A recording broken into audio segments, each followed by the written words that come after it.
Bonjour à toutes et à tous, j'espère que vous allez bien. Alors aujourd'hui, une nouvelle vidéo où je vais vous parler un petit peu de l'actu des marchés, mais surtout de mes dernières prises de position. On commence par Solana où j'ai mis à peu près 100% de ce que j'ai en crypto sur Solana.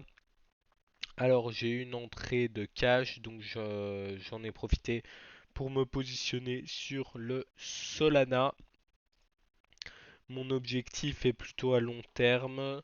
Donc là, je tire du 6%. Non, c'est pas du 6. Enfin, je tire un certain rendement déjà en laissant mon Solana sur mon exchange. Bon, par contre, ça me prend un petit peu de temps si je veux effectuer des transactions. J'ai vendu mon Ethereum au profit du Solana, donc. J'ai vendu tout mon Bitcoin et ça date un peu. Alors ça peut paraître un peu contradictoire. C'est très risqué ce que j'ai fait là sur Solana. J'encours ce risque parce que j'ai un objectif à long terme. Donc voilà. Alors au niveau de l'or, le gold, on a vraiment un gold qui bouge plus tellement là depuis quelques semaines. Enfin il bouge toujours, hein, il n'y a pas, mais on va pas se le cacher qu'on a déjà eu des plus gros mouvements sur le gold. Alors, quel est mon objectif? Je ne saurais pas vous dire. Ici, du coup, c'était un trade que je n'ai pas pris, mais un petit truc, une vision que j'avais, qui s'est presque vérifié juste ici. On n'est jamais repassé sous le stop, enfin au stop loss. Donc voilà, au niveau du gold, j'ai rien à redire pour le moment. Ah, passons directement au S&P qui a eu du coup une petite chute là ces derniers jours, mais qui s'est repris, bah voilà, hier et aujourd'hui. Aujourd'hui on est à l'ouverture, donc bien évidemment la volatilité est omniprésente sur les marchés. Au niveau du VIX, on a eu une belle baisse du VIX. Donc on avait un VIX très très haut, hein. Voilà. Euh, on a un VIX à 14. Donc selon ma stratégie, c'est pas tellement le moment d'acheter du S&P. Après, chacun fait comme il veut. C'est ma stratégie personnelle. PDD Holdings, j'ai rien à dire pour le moment. Barco non plus. Nvidia, on a eu une petite baisse. Selon moi, Nvidia va continuer à perf. Pourquoi? Parce que les accords avec les États-Unis et tout ça, j'ai l'impression qu'ils s'en sortent pas trop mal. Donc, selon moi, ils vont continuer à perf. Meta, ben, je dirais que ça me paraît un peu être une valeur limite refuge. C'est fou de se dire ça pour une action, mais en fait, les actions comme Meta, Microsoft et Google sont des actions qui génèrent beaucoup d'argent. Et donc, selon moi, ce sont un peu des valeurs refuges parce que on reste sur pas mal de choses qui ne sont pas changeables. Donc Meta, ben, ils ont plein de choses, hein, mais prenons Facebook, Instagram, les gens ne savent pas remplacer Instagram du jour au lendemain.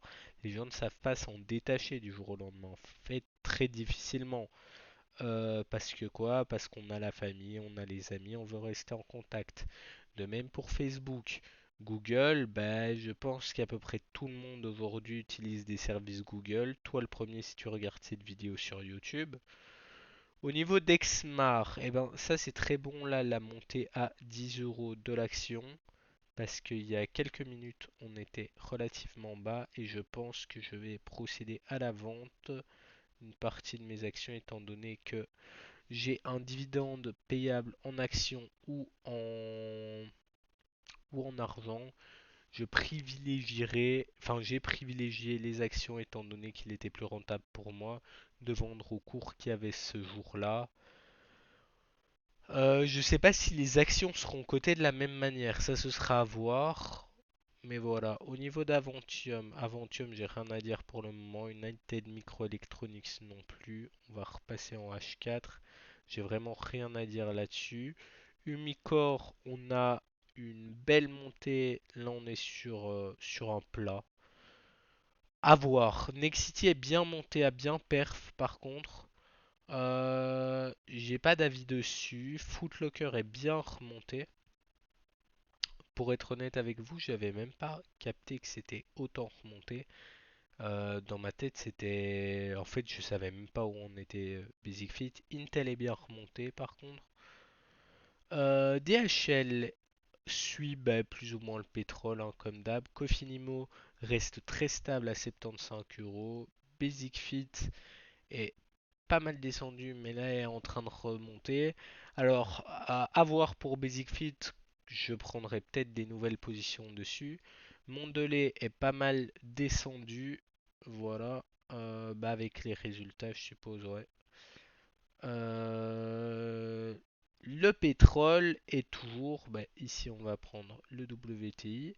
On est relativement bas toujours. Est-ce que c'est un moment pour se positionner? Peut-être. Je rappelle, je donne pas de conseils.